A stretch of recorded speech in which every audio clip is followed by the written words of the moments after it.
Hoje nós vamos estar retornando a pregar em nossa série. Deixa eu ver se começou a funcionar, está funcionando aqui. Hoje nós vamos então voltar para a nossa série, a série Fé Customizada, ou Customizada, em que é uma série de pregações que nós desejamos falar sobre algo muito comum ao nosso tempo. Nós vivemos o tempo da customização. Tudo nós podemos customizar, desde os nossos planos de saúde, plano de celular. Muitas pessoas customizam o seu próprio corpo hoje em dia, fazendo cirurgias das mais diversas. As pessoas querem customizar tudo, querem customizar a realidade tem que ser feita conforme a sua vontade. E essa necessidade de customização, essa possibilidade de mudar tudo, ela também adentrou o campo da fé. E as pessoas então não querem mais viver uma fé cristã, uma fé como a Bíblia diz, mas uma fé como ela permite, como ela acha que é verdade, como ela acha que a Bíblia deveria dizer. E nós vemos então um tempo em que Agostinho já falou há muito tempo atrás, Santo Agostinho: se você crê somente naquilo que gosta no Evangelho e rejeita o que você não gosta, não é o Evangelho que você crê, mas sim em si mesmo. Agostinho já falava isso desde a Idade Média. Ele já dizia que se você pega a Bíblia e separa partes para dizer que você concorda ou não, você não acredita na Bíblia, você não acredita no Evangelho, você acredita na sua religião, na sua fé. E nós vemos isso em nosso tempo. É também esse termo, fé customizada, um termo criado pelo Leandro Carnal, em que ele fala de um Deus, e de um Deus que a sociedade criou, um Deus que realiza os nossos desejos, um Deus que faz tudo aquilo que nós pedimos. E ele diz então que esse pensamento da fé customizada, dessa religião centrada não em Deus, mas em nós, é uma religião que fala: se eu quero prosperidade, Deus também quer. Se eu quero o meu candidato vença, Deus está ao meu lado. Se eu quero que os meus inimigos pereçam, Deus abençoa. Deus sempre quer o que eu quero. Essa é uma realidade dura, mas é uma realidade do nosso tempo. Nós queremos tudo do nosso jeito, e nós também queremos a transformação do meu jeito. Nós queremos, muitas vezes, se você conhece um pouco da Bíblia, se você já foi em alguma igreja, muitas vezes os pastores, as pessoas vão falar que você tem que mudar, que você tem que transformar a sua vida, que você tem que viver uma nova realidade. Mas muitas pessoas querem fazer isso do próprio jeito, querem mudar apenas aquilo que elas desejam. E quando a gente vai para a Bíblia e a gente começa a perceber que isso não é algo apenas do nosso tempo, as pessoas desde os tempos de Jesus, elas queriam aceitar a Cristo, mas não em sua totalidade, apenas em parte. Elas queriam caminhar ao lado de Jesus, mas não queriam abrir mão de todas as coisas ao seu redor. Elas queriam caminhar com Jesus e ter ídolos e ter vontades ainda em seu coração. E é por isso que hoje nós vamos ler o texto de Lucas 18. E vamos então de Lucas 18 até o seu versículo 30. Onde Lucas, nessa passagem, todo o seu capítulo, ele vai falar sobre algo muito importante, sobre a confiança que nós devemos ter em Deus, a humildade perante o Senhor. Então Lucas começa a sua narrativa assim: certo homem importante se aproximou de Jesus e perguntou: bom mestre, que farei para herdar a vida eterna? Por que você me chama de bom? Respondeu Jesus: não há ninguém que seja bom, a não ser somente Deus. Você conhece os mandamentos: não adulterarás, não matarás, não furtarás, não darás falso testemunho, honra teu pai e tua mãe. O jovem responde: a tudo isso tenho obedecido desde a adolescência, disse ele. Ao ouvir isso, disse-lhe Jesus: falta-lhe ainda uma coisa. Venda tudo o que você possui e dê o dinheiro aos pobres, e você terá um tesouro nos céus. Depois, venha e siga-me. Ouvindo isso, ele ficou triste, porque era muito rico. Vendo-lhe entristecido, Jesus disse: como é difícil aos ricos entrar no reino de Deus. De fato, é mais fácil passar um camelo pelo fundo de uma agulha do que um rico entrar no reino de Deus. Os que ouviram isso perguntaram: então, quem pode ser salvo? Jesus respondeu: o que é impossível para os homens é possível para Deus. Pedro lhe disse: nós deixamos tudo o que tínhamos para seguir-te. Respondeu Jesus: digo-lhes a verdade, ninguém que tenha deixado casa, mulher, irmãos, pai ou filhos por causa do reino de Deus, deixará de receber na presente era muitas vezes mais, e na era futura a vida eterna.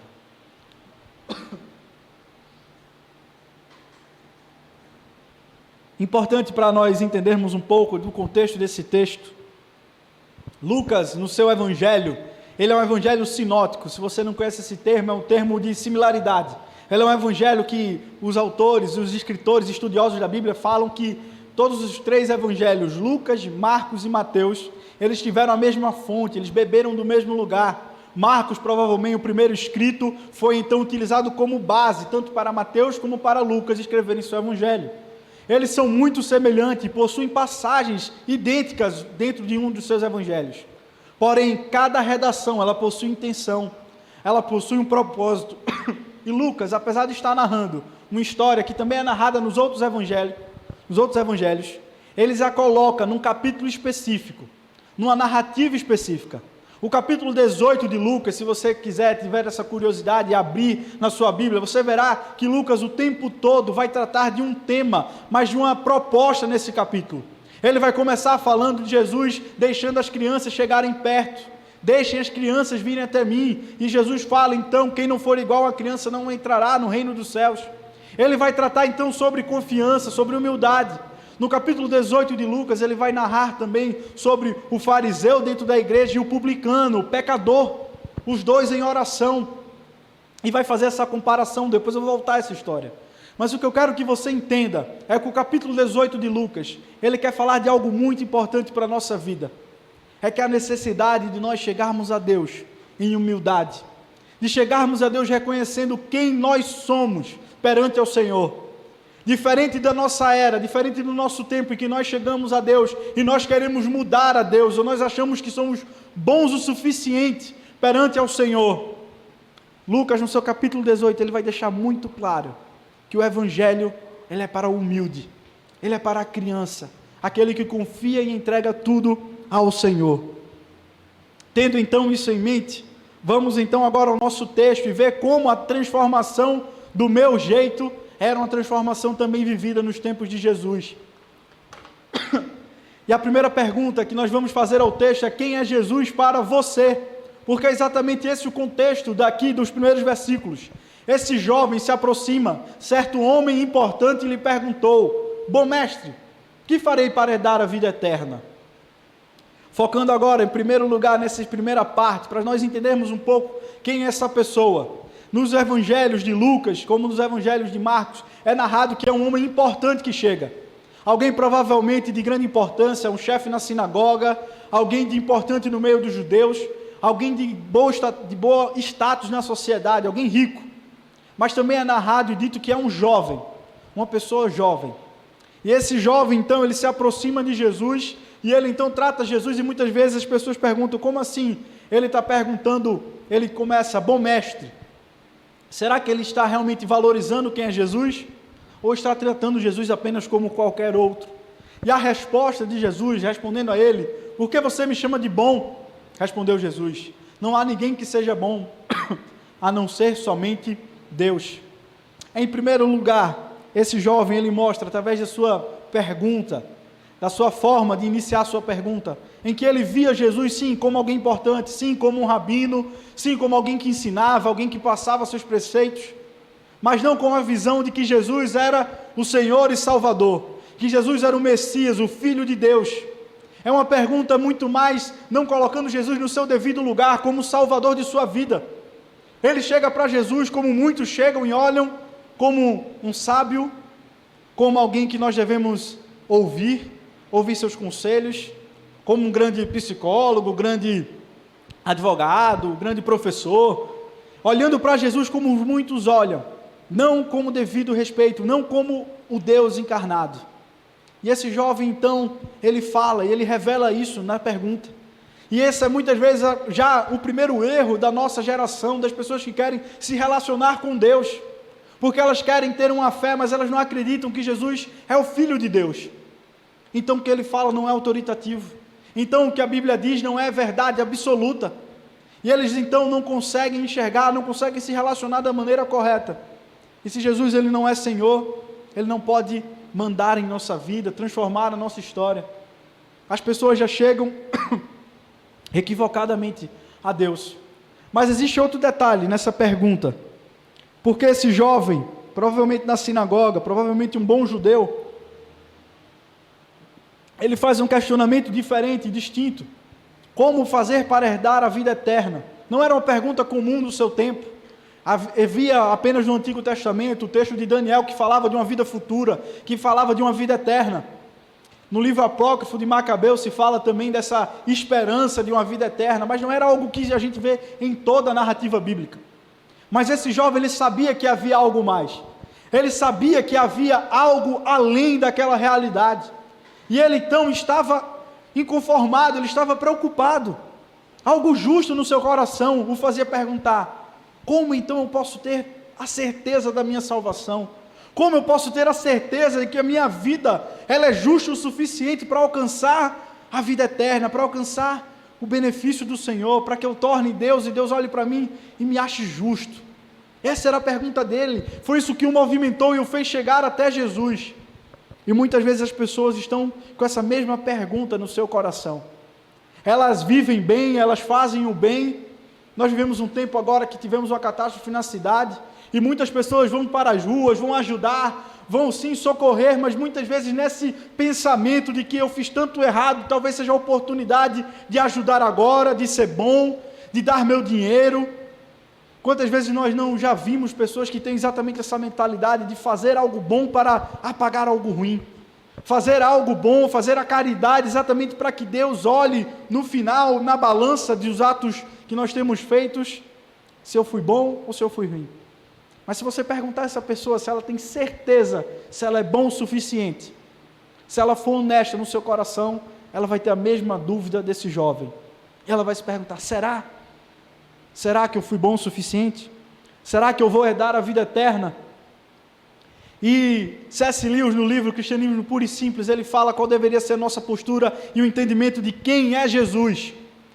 C.S. Lewis fala então: um homem que fosse simples homem e dissesse o tipo de coisas que Jesus disse, não seria um grande mestre de ensinos éticos, seria um lunático. Você precisa tomar uma decisão: ou esse homem era e é o Filho de Deus, ou então ele era um louco ou algo pior. Não existe meio termo para se tratar de Jesus. Ele não é apenas o bom mestre, ele é o Senhor. Não existe esse papo de que Jesus ele é um grande sábio, de que ele é um grande homem, um exemplo, não. Ou ele era o Filho de Deus, ou ele era um completo maluco, um completo revolucionário, um completo louco do seu tempo, que falava loucuras. Ou ele é o Filho de Deus encarnado, que veio nos salvar, ou ele não é digno de ser ouvido. Não existe esse meio termo de dizer: Jesus era um bom homem. Não, ele era o Filho de Deus. E esse é o primeiro passo que nós devemos ter em nossa fé. A fé de reconhecer quem é Jesus, quem é o Senhor. Ele é o Senhor soberano, o Deus Criador dos céus e da terra, que se fez homem para viver as nossas dores, para pagar o preço do nosso pecado. Mas se nós devemos ter claro e ter o entendimento que Jesus não é apenas um bom mestre, e não podemos relativizar sobre isso, nós também temos que perguntar: quem somos nós diante de Jesus? Quem é você na presença de Deus? E quando Jesus então começa a conversar com esse jovem rico, Jesus fala: você conhece os mandamentos? Não adulterarás, não matarás, não furtarás, não dará falso testemunho, honra teu pai e tua mãe. E então o jovem responde: a tudo isso tenho obedecido desde a adolescência. Jesus aqui, de uma forma que nós não sabemos a razão, mas ele decide não usar a forma que ele já apresentou os 10 mandamentos em outros lugares na Bíblia. Em outros lugares no Evangelho, quando questionado como herdar a vida eterna, ou com que devemos obedecer, Jesus fala: ama a Deus sobre todas as coisas, e ao teu próximo como a ti mesmo. Aqui ele então decide perguntar outras coisas a esse jovem. Ele decide então mostrar os 10 mandamentos e perguntá-lo se ele não matou, se ele não roubou, se ele honrou o pai e a mãe. E esse jovem então, judeu, E o termo utilizado para adolescência, que nós vemos na nossa Bíblia, é exatamente o bar mitzvah, um jovem da lei, um jovem que havia seguido a religião, que tinha estudado o Pentateuco, decorado o Pentateuco, alguém que vivia na fé judaica de forma justa, desde sua infância. Esse jovem, ele olha para Jesus e fala: olha, a lei eu tenho obedecido por completo. Se você colocar a lei do Senhor, nunca furtei, nunca adulterei, nunca desejei a mulher do próximo, honrei meu pai e minha mãe. Ao olhar para a lei, ele não se acha corrupto. Ao olhar para os 10 mandamentos, esse jovem olha para a sua fé e fala: não, eu acho que eu sou justo o suficiente. Eu não sei se você... ou de outro microfone ou de bateria. Se você já teve...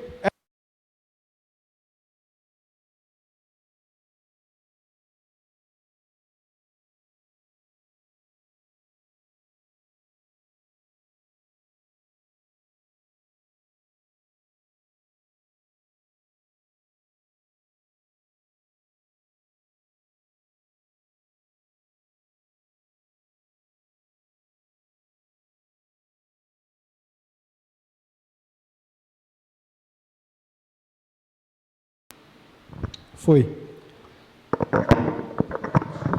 Desculpe.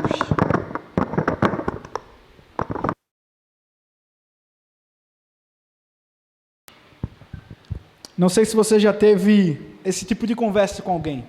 De você conversar com uma pessoa e você perguntar, conversando sobre motivos de fé. Eu já tive essa conversa com um tio meu. E quando ele sabia que eu estava me formando pastor, então ele falou para mim, né, de uma forma jocosa, de uma forma brincalhona, ele fez: eu acho que Deus vai me deixar entrar no céu. E eu perguntei a ele: por quê? Por que você acha isso? Ele: não, de todos os meus irmãos eu sou o único que ainda é casado, fiel à minha esposa, nunca cometi nenhum crime muito grave, honro, pago minhas coisas, tenho uma vida justa. Eu acho que Deus, no final das contas, quando Ele fizer a sua balança, eu vou para o céu. E muitas vezes, se nós conversarmos com as pessoas no nosso tempo, elas vão falar a mesma coisa: olha, se eu for pesar a minha vida, eu não sou como aquele terrível criminoso, eu cometo um erro aqui, um outro ali, mas eu tenho atitudes justas. Eu acho que se Deus me colocar na balança, eu vou para o céu.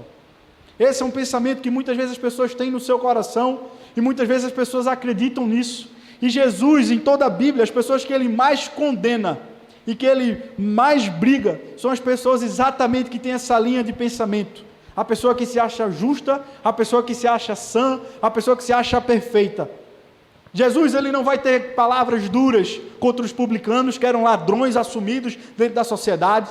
Ele não vai ter palavras muito duras contra prostitutas que Ele encontra. Ele não vai ter palavras muito duras contra criminosos em geral. Mas as palavras mais duras e severas de Jesus no Evangelho são contra os fariseus, são contra os judeus que viviam o tempo todo dentro da sinagoga, o tempo todo louvando e clamando ao Senhor. É contra ele que Ele vai dizer, como João Batista diz: raça de víboras, porque foge da ira vindoura. Ou como o próprio Jesus, que vai dizer: ai de vocês, e vai começar então a castigar e falar sobre essa hipocrisia, vocês que são um sepulcro caiado. Jesus a todo tempo fala dessa arrogância, que é exatamente isso que esse jovem mostra. Não, eu sou bom, eu cumpro as leis, eu consigo sozinho, eu estou vivendo de forma justa, apesar que no fundo do coração, de forma mais honesta possível, ele sabe que algo ele está deixando escapar, porque ele está perguntando a Jesus: o que faço para herdar a vida eterna? Se nós formos realmente ser sinceros diante do Senhor, nós veremos que nós não somos bons o suficiente. E foi exatamente isso que eu questionei ao meu tio quando ele veio com esse discurso. Eu fiz: se você for sincero no seu coração, você sabe que você não é tão honesto assim. Você sabe que você não respeita tanto assim, né? Esse, no caso, as leis brasileiras. Você sabe que se você for olhar de forma sincera a sua vida, você não é bom o suficiente. E ninguém o é. Mas nós vivemos um tempo em que as pessoas acreditam que, já que elas podem fazer, então, elas transformam. A transformação é do jeito delas. Elas vão falar: não, mas essa parte aqui eu posso não cumprir. Mas essa parte aqui eu não preciso fazer. Em vez de ela mudar, em vez de ela entregar tudo a Deus, as pessoas preferem não fazê-lo. Brennan Manning, No livro O Impostor que Vive em Mim, ele fala, paradoxalmente, o que infere na relação entre Deus e o ser humano são a moralidade obstinada e a falsa piedade.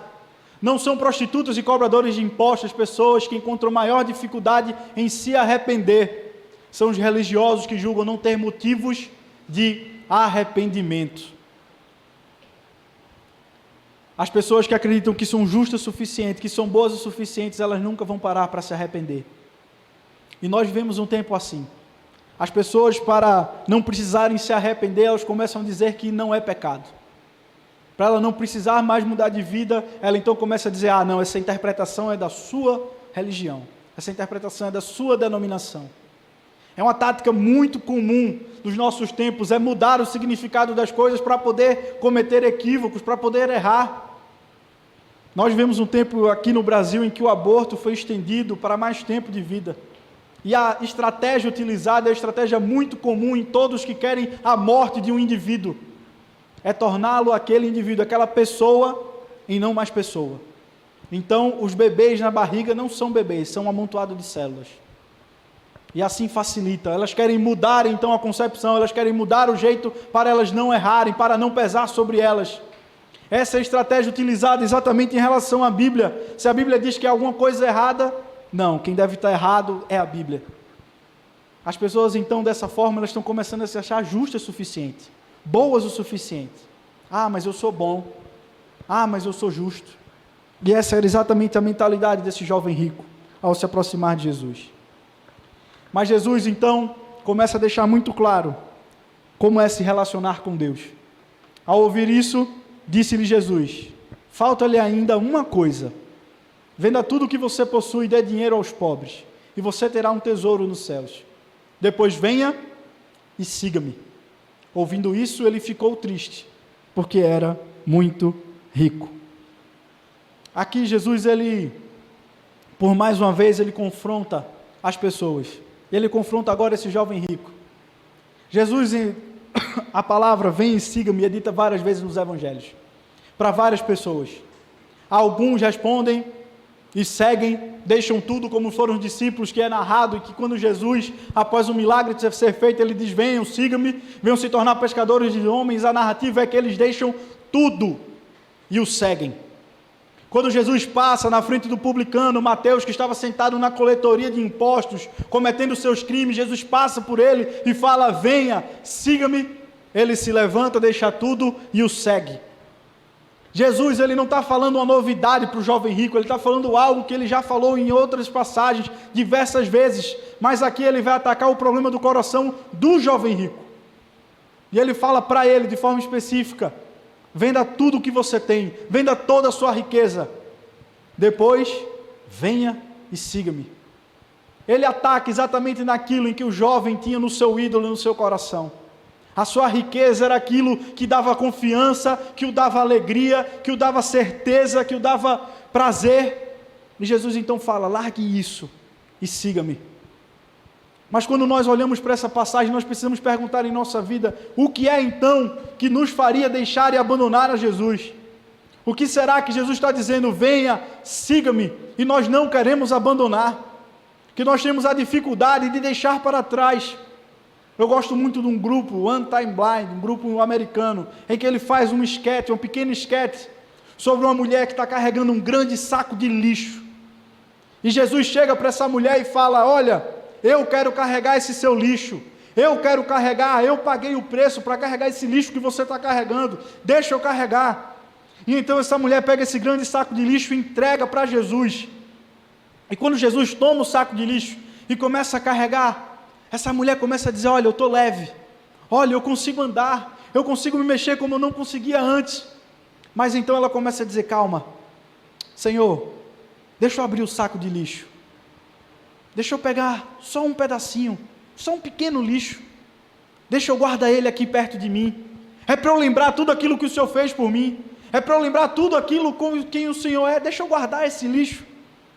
É exatamente isso que está falando, e nessa esquete Jesus fala, ou você me dá tudo, ou não dá para ter relacionamento, ou você me entrega o lixo inteiro, ou não tem como caminhar. E essa então exatamente é a mensagem do Evangelho. O Evangelho ele quer nos chamar por inteiro, tudo na nossa vida tem que ser entregue. O nosso casamento, os nossos filhos, os nossos sonhos, nossas realizações financeiras, tudo tem que ser entregue na mão do Senhor. Senhor, seja feita a tua vontade. Eu já falei aqui, repito, é o exemplo que eu trago da minha vida, mas algo que era no meu coração, que era o ídolo do meu coração, foi um dia o casamento. Eu acreditava que quando eu casasse, todos os meus problemas iriam acabar. Iria sair da casa dos meus pais, iria começar a trabalhar, eu iria então ter segurança, eu iria então ter amor, porque eu estava entrando num casamento, eu iria então estar muito bem. E Deus fez questão de todos os meus planos serem frustrados e eu não consegui casar quando eu queria. Tudo deu errado naquele ano, de forma sobrenatural.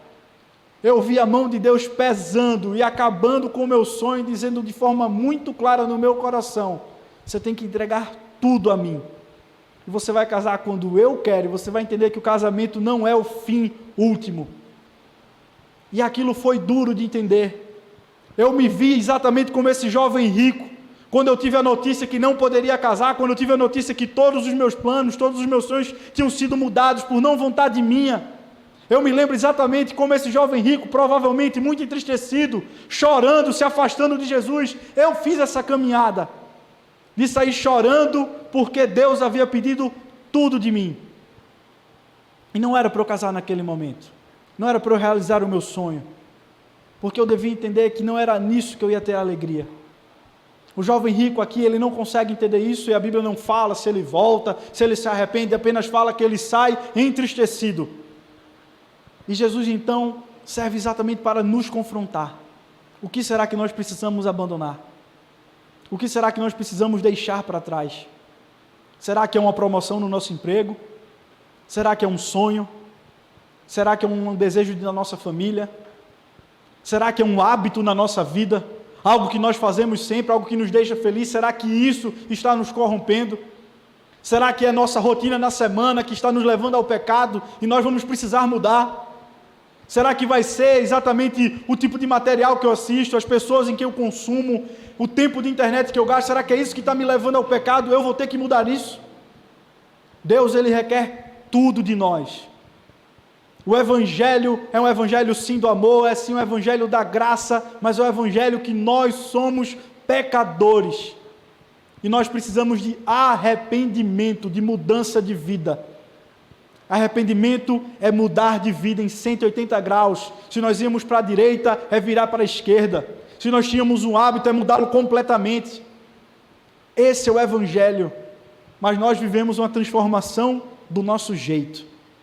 E o que é pregado por aí é: Jesus lhe ama, pode andar ao lado dele. Jesus é bom, pode ficar na igreja. Jesus é maravilhoso, venha, fique conosco. E não é falado sobre pecado, não é falado sobre arrependimento. Eu já falei esse dado americano, no Brasil eu acredito que seja pior. Nas igrejas americanas, em 90% dos cultos em que fizeram análise, não se era falado sobre o Evangelho da graça. Em 90% dos cultos, pastores em suas pregações não falavam que nós somos pecadores, que nós merecemos a ira de Deus e que Deus de forma sobrenatural vem ao mundo, vive a nossa vida, paga o preço do nosso pecado, morre na cruz por conta do nosso erro, ressuscita ao terceiro dia e nos dá a vida eterna. Isso não era dito em 90% dos cultos analisados na pregação de Páscoa. Eu temo se essa análise fosse feita no Brasil. O que será que estão sendo pregados? O que será de que o Evangelho está sendo dito? Nós sabemos, a transformação é do nosso jeito. É assim que nós vivemos, mas assim não é como a Bíblia requer de nós. Dietrich Bonhoeffer, no seu livro Discipulado, ele vai então falar sobre esse Evangelho que não fala de arrependimento, esse Evangelho que não fala sobre pecado, sobre graça barata. A graça barata é a pregação do perdão sem requerer arrependimento. A graça barata é a graça sem discipulado, a graça sem a cruz, a graça sem Jesus Cristo. E no seu livro é uma crítica muito dura a esse tipo de evangelho. O evangelho que fala: venha como você está, continue como você está, você não precisa mudar nada. Deus lhe perdoou, venha caminhar ao lado dele, você não precisa mudar a sua vida. E ele então fala que isso é uma graça barata. Porque o Evangelho de Cristo é o Evangelho que tome a minha cruz e siga-me. Faça como Pedro diz nesse mesmo capítulo: Senhor, nós deixamos tudo para trás. Deixamos tudo, nós abandonamos nosso emprego, nós não estamos mais vendo nossa família, nós deixamos tudo para te seguir. Esse é o Evangelho de Cristo. Esse é o Evangelho que nós devemos pregar, não essa graça barata. É o Evangelho do arrependimento, da mudança. É isso que nós devemos crer, é essa transformação que o Senhor requer de nós, uma transformação completa. É claro que nessa vida vai ser uma luta até o último dia. Até o último dia nós devemos fazer a mesma oração que Davi fazia: Senhor, vê se há em mim algum caminho mau e muda o meu coração. Senhor, vê se há em mim algum caminho mau e me quebranta. Essa é uma oração muito difícil para você fazer, porque Davi, na sua mentalidade, era de um Deus todo-poderoso, de um Deus soberano, de um Deus que já havia tirado o seu próprio filho por conta do pecado. Davi então chega para esse Deus todo-poderoso e diz: Senhor, vê se há em mim algum caminho mau e me muda. Não é uma oração simples de se fazer, porque Deus, quando fizer isso, Ele pode necessitar destruir a sua vida. Ele pode necessitar, como Ele mesmo fala, como um vaso, quando está mal feito, Ele pode necessitar quebrar-o por inteiro, para recomeçar. Não é fácil falar isso para o Senhor. Uma oração sincera de arrependimento não é simples, porque Deus Ele vai requerer de nós tudo, e não é fácil abrir mão dos nossos sonhos, dos nossos desejos, das nossas vontades, mas é maravilhoso, porque é recompensado. Jesus então Ele vai dizer, vendo entristecido, disse: como é difícil aos ricos entrar no reino de Deus. De fato é mais fácil passar um camelo pelo fundo de uma agulha do que um rico entrar no reino dos céus. Jesus então Ele usa de um provérbio muito comum no seu tempo. Eu não vou discutir se o provérbio que ele está, se era uma passagem lá que tinha em Jerusalém, muito pequena. É muito simples, vamos usar a imagem que está aí, porque é a imagem da impossibilidade, é a imagem do impossível. Um camelo, uma criatura grande passar num pequeno buraco como de uma agulha. O que Jesus está querendo deixar muito claro, que parece impossível a um rico entrar no reino dos céus. Pedro então, os que ouviram isso então perguntaram: quem pode ser salvo então? Quem pode fazer isso? Quem pode entregar toda a sua vida ao Senhor? Quem pode realmente abandonar tudo? Jesus respondeu: o que é impossível para os homens é possível para Deus. Pedro então lhe disse: nós deixamos tudo o que tínhamos para seguir-te. O que acontece então é que Jesus ele vai deixar de uma forma muito clara: a salvação realmente ela é impossível ao homem. Abandonar o pecado, abandonar tudo o que nós temos é impossível. O rico, e não apenas o rico, o pobre também seria impossível. Jesus, ele, no mesmo capítulo, Lucas, ele vai falar de outras duas histórias: a cura do cego no caminho, um homem que cego clama pelo Senhor, clama por Jesus e diz: Senhor, eu preciso de Ti, me cura. Jesus então cura. Mas Jesus também, no mesmo capítulo 18, vai falar de Zaqueu, um homem rico, de grande posses, publicano, ladrão, extremamente afortunado. E Jesus vai mostrar que ele vai lá e o salva. Se Jesus está dizendo aqui no final desse versículo que parece impossível salvar um rico, mas nada é impossível aos olhos de Deus, nada é impossível para Deus, ele vai e mostra de forma real que Jesus é o único que pode salvar o pecador e salvar um rico, mas também salvar a nós, mas também salvar aquele que está em pecado. Jesus não vem para o super espiritual, agora no Evangelho Maltrapilho, do Brennan Manning, mas para mim o vacilante e o enfraquecido, que sabe que não tem nada a oferecer, e que não é orgulhoso demais para aceitar a esmola da graça admirável. Nós temos que entender de forma muito clara o que Lucas está deixando aqui, do que Jesus está dizendo, que é única e exclusivamente pela graça que nós somos salvos. Não é por algo que nós possamos fazer, não é pela justiça, como esse jovem achava que era, não é por algo bom que tem em nós, não é pela nossa atitude, não, Deus escolheu pecadores, salvar pessoas injustas, e Ele o faz, algo que é impossível para nós. Sozinho nós não podemos chegar a Deus, sozinho nós não podemos agradar ao Senhor, e é preciso que Ele venha, é preciso que Ele caminhe até nós, é preciso que Ele diga e que faça um milagre. Ao Senhor, então, é esse privilégio de nos dar como graça. E por hoje, para a gente praticar e perguntar em nosso coração: quem é Jesus para você? Ele é apenas o bom mestre? Ou Ele é o Senhor da sua vida? A outra pergunta: quem é você para Jesus? Você já é perfeito? Você já é bom? Ou você precisa dele? Ou você é uma criança dependente? Quem é você para Jesus? E uma pergunta muito sincera que você deve fazer ao seu coração: você tem medo do que pode perder ao seguir Jesus? Você tem medo de perder seu emprego, sua promoção, seus amigos, seu marido, sua esposa, perder alguma coisa para seguir a Jesus, mudar sua rotina, perder dinheiro? Mas se você tem esse medo, eu gostaria de terminar com a mesma palavra que o Senhor fala para nós. Seguir a Jesus é entregar tudo a Ele, é entregar nosso coração, a nossa vida, tudo ao Senhor, tudo a Ele. Mas ao entregar tudo a Ele, nós somos recompensados.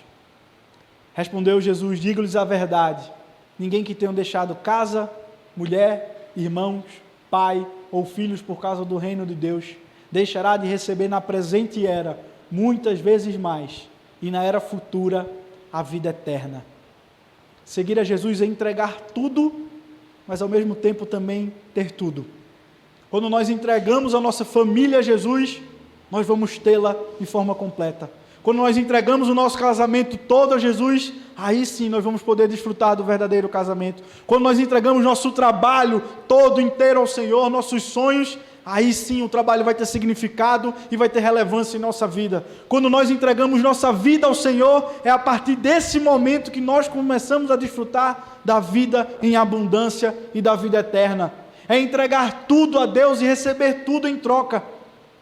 Não é algo ruim, é algo maravilhoso.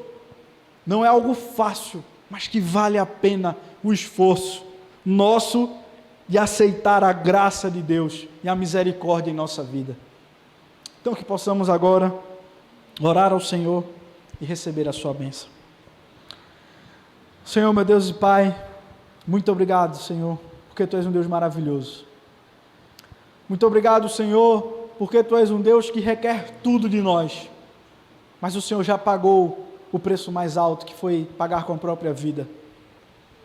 Senhor, nós Te pedimos aqui agora, que nós possamos ser uma igreja que prega o Evangelho por completo. Prega um Evangelho que fala sobre pecado, que fala sobre a punição do pecado, que é o afastamento, que é a ira de Deus, mas que também fala sobre arrependimento, sobre mudança de vida, sobre a graça que nos transforma e que nos muda.